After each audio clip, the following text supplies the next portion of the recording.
Okay guys, hindi ko kaya sa SM Seaside.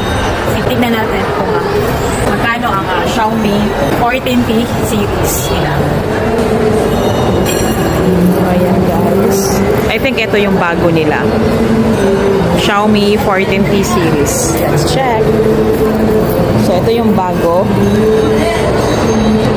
Xiaomi 14T price. 27,999. At ito naman yung specs for Xiaomi 14T.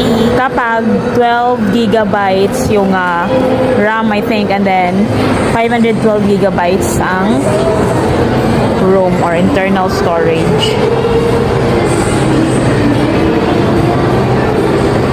Kapag 256 gigabytes naman, okay ra?